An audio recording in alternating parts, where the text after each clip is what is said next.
Dorothy Jane Scott, a 32-year-old single mother from Stanton, California, became the center of a terrifying and tragic case that remains unsolved to this day. Known for her quiet and modest lifestyle, Dorothy was an office worker at the Swingers Psych shop and Custom John's head shop in Anaheim. Her life took a dark turn in early 1980 when she began receiving threatening phone calls. Dorothy confided in her family about a series of disturbing calls she had been receiving. The caller, who remained anonymous, alternated between professing his love for her and threatening her life. The calls became increasingly alarming, with the stalker providing details about her daily activities, proving that she was being watched. Dorothy was understandably shaken and began taking self-defense classes and considered buying a handgun. The night of the disappearance. On May 28, 1980, Dorothy attended a work meeting at around 9 p.m.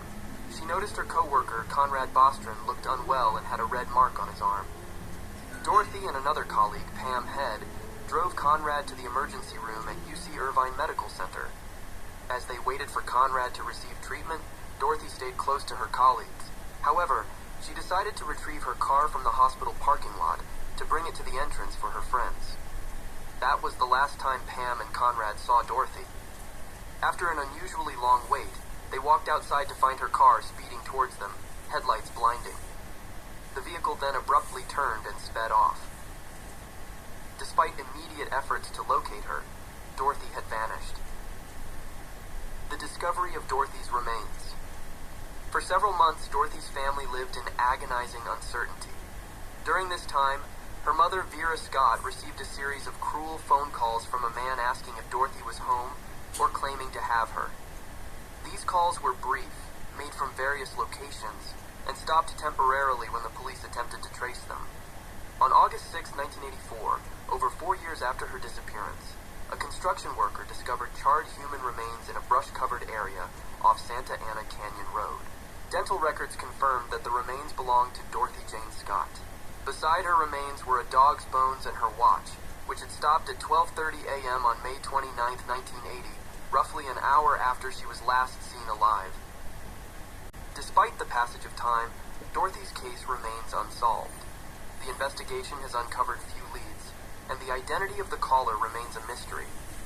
The nature of the call suggests that Dorothy was targeted by someone with a personal obsession or vendetta. However, no definitive suspects have been identified.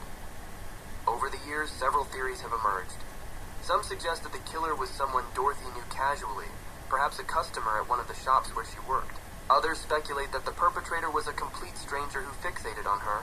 The case continues to be a haunting reminder of how an ordinary person can be swept up in extraordinary and terrifying circumstances. Dorothy Jane Scott's murder remains an open wound for her family and a perplexing puzzle for investigators. Her story is a stark reminder of the real and persistent threat posed by stalking, and the profound impact it can have on victims and their families. Despite the years that have passed, her family and the community hold on to the hope that one day, Dorothy will receive the justice she so rightfully deserves. The murder of Dorothy Jane Scott continues to be one of Orange County's most chilling unsolved cases, a testament to the enduring enigma of a life abruptly and violently taken, and the relentless quest for answers that still eludes those left behind.